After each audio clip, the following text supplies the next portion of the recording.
My name is Taylor Lockhart. I'm 14 years old and I'm a freshman at Carmel Catholic High School.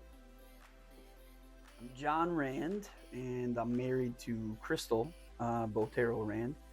And I'm a carpenter. Jeff Mulkins is my boss, so I got to be on my best behavior. And I'm actually going to grad school right now to become a therapist. My name is Megan Cordell. I'm married to Rob, and I have 3 beautiful children.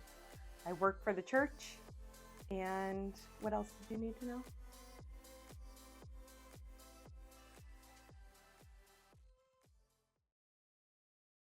In my life, God has satisfied the deepest desires and longings of my heart. God has put certain people in my life at the right time when I needed them. What God did in my life was reveal his intimacy um, on just a level I can't describe, a level I don't think I knew existed. Um, how close he is to us. And also just the experience of grace. I think that I had a head knowledge of grace before, but it is completely different how I experience grace. And it's the only way I feel like I'm able to experience the freedom that Jesus talks about. And I'm not talking about like freedom from any specific thing, but like a lived daily freedom that feels um, unbound, you know.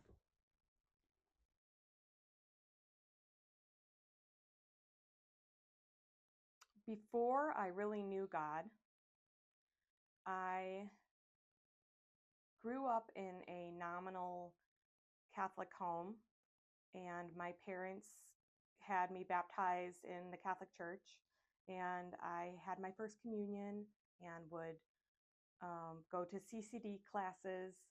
And I found myself asking a lot of big questions. And at that time and that place, I just wasn't getting satisfying answers. And my mom would always call me a deep thinker. And so I would be asking lots of things that she didn't know how to answer, and it didn't seem like a lot of people knew how to answer. So I started just looking everywhere that I could because I could tell that there was something spiritual, something that I couldn't put my finger on or touch or see. But I knew something was there and I longed for more. I started looking into a lot of different religions, reading about them. This was probably middle school. I always longed for these conversations with my friends too. And I don't think they were thinking in those terms at that time. But I I just was searching and searching, and I considered myself, somewhat intelligent. Um, and I just couldn't find what I wanted. I couldn't find something that was like scratching the itch inside me. Um, and so I just kind of did my own thing in searching. I read a lot. I looked around. Nothing ever satisfied. So before I felt like life was like pretty hard and stressful and there was just a lot of things going on that I felt like I wanted a deeper connection on. Even though I could like talk to like family and friends who were always there for me, I felt like I wanted to like talk to someone on a deeper level that a person could have given me. I was raised in a Christian family, and really, whatever my story is my parents' story because they said yes to God when He broke into their lives, and because of that, I was born into this blessing, born into a house of love, and I'm incredibly grateful for that. And so I was raised in a church, and it was full of beautiful people and loving people, a lot of people who impacted me in really positive ways. But I think there was also some teaching that was in that era, it was a lot of like bullet point distilled down theology that made the world feel a little more black and white than I was experiencing in my own life. So it led to a lot of future wrestling that I experienced coming out of that.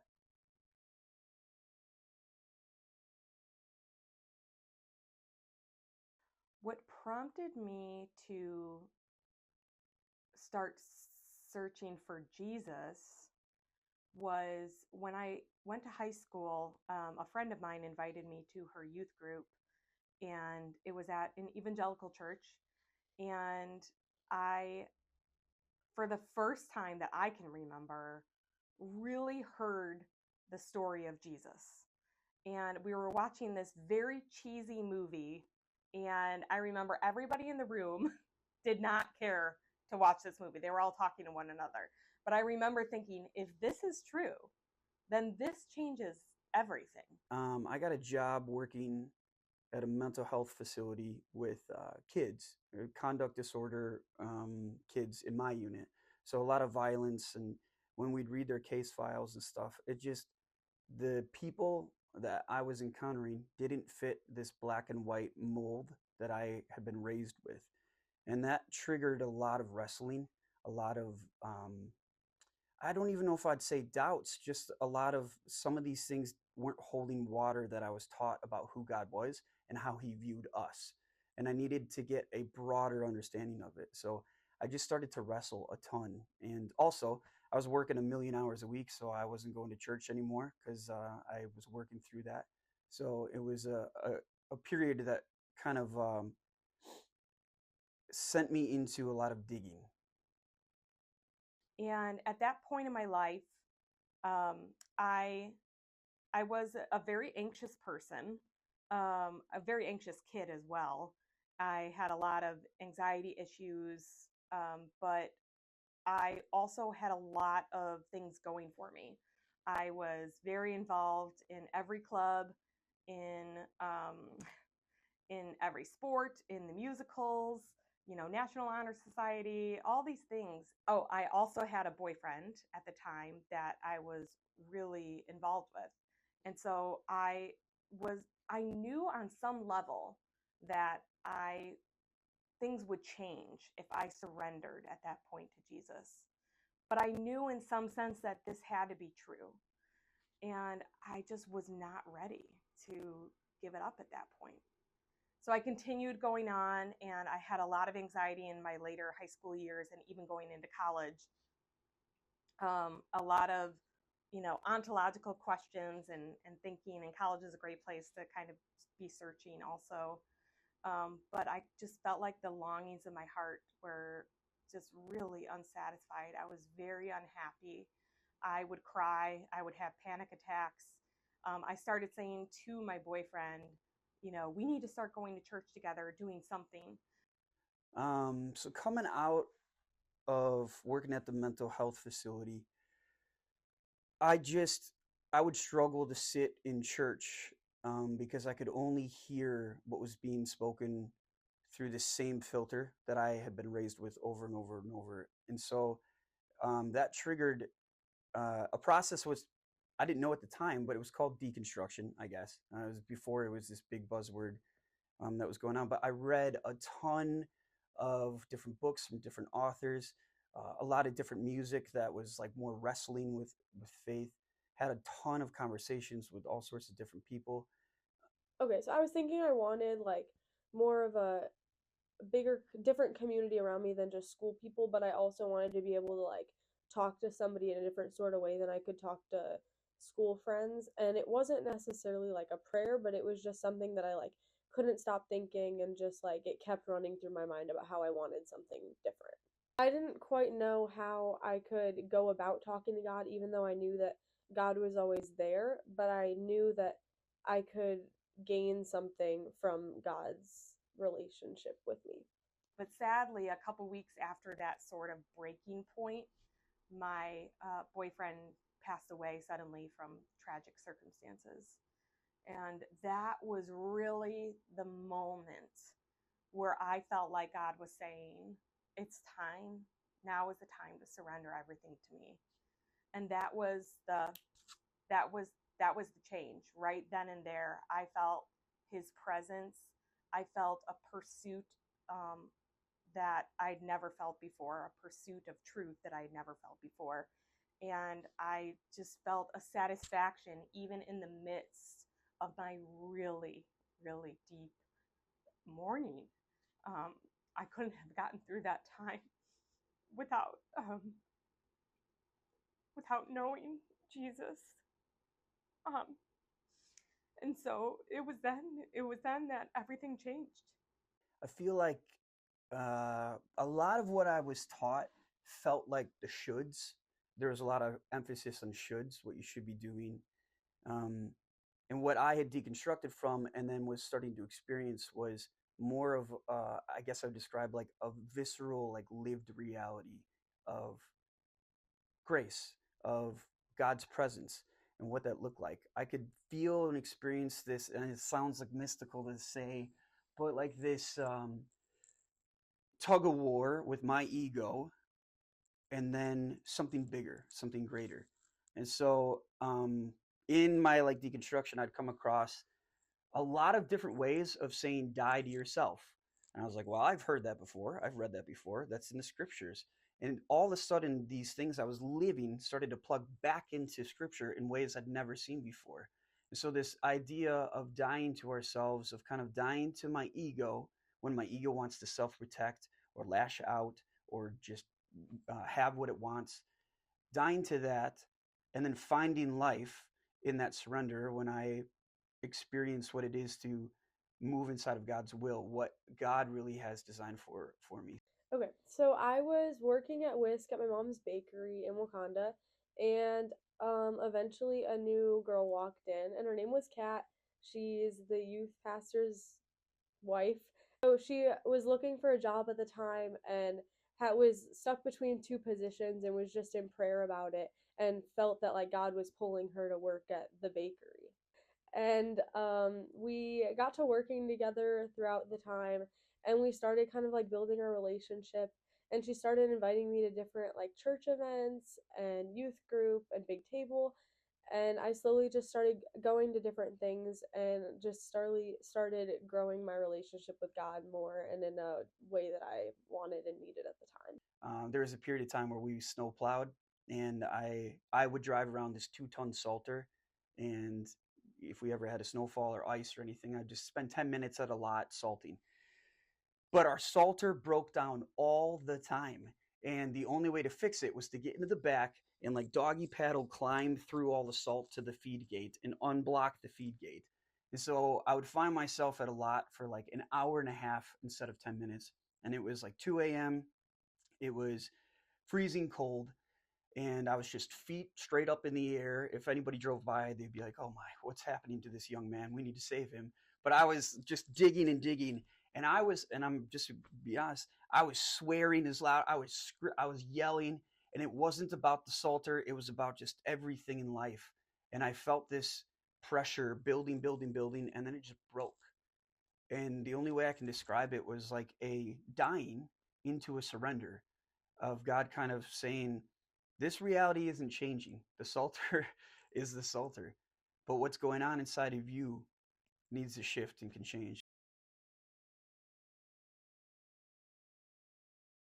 Life changed so much after that turning point, after I surrendered my life to Jesus.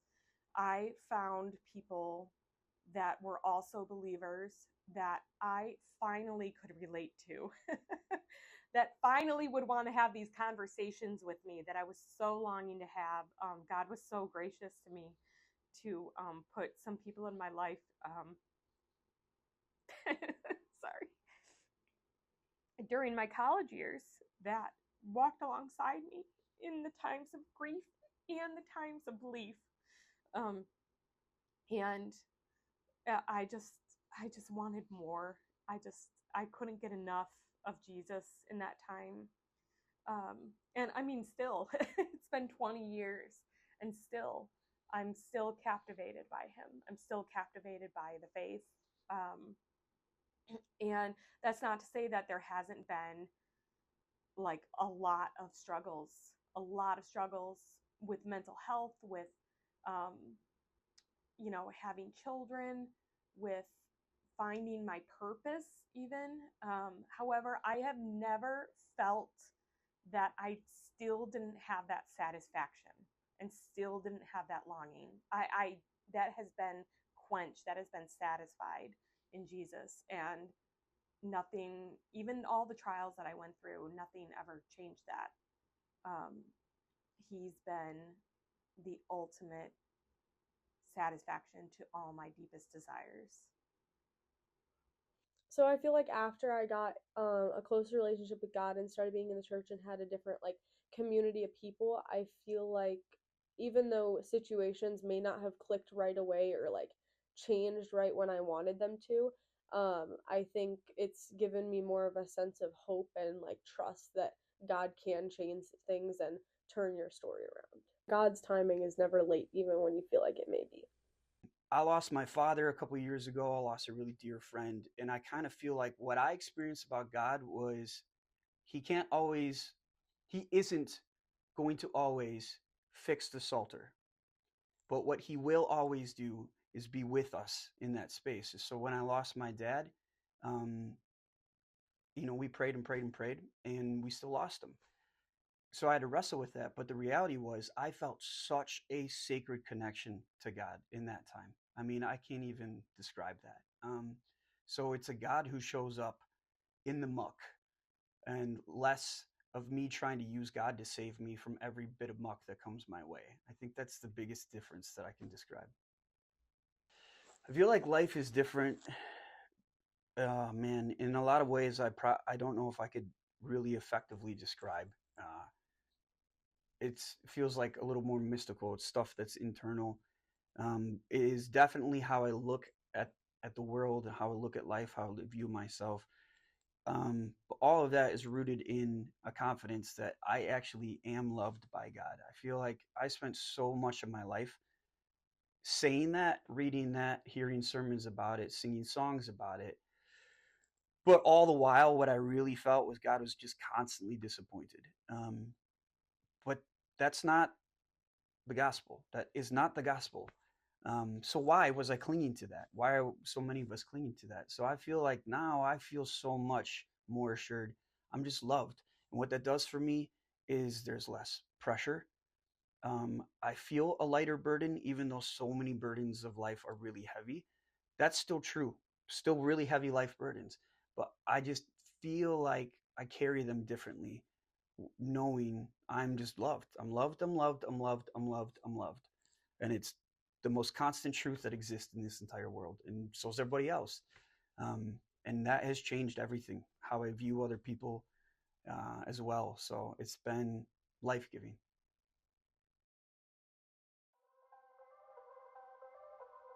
This is my story. This is my story. This is my story. This is God's story. Do you have a story like that? Do you have a story like that? Do you have a story like that?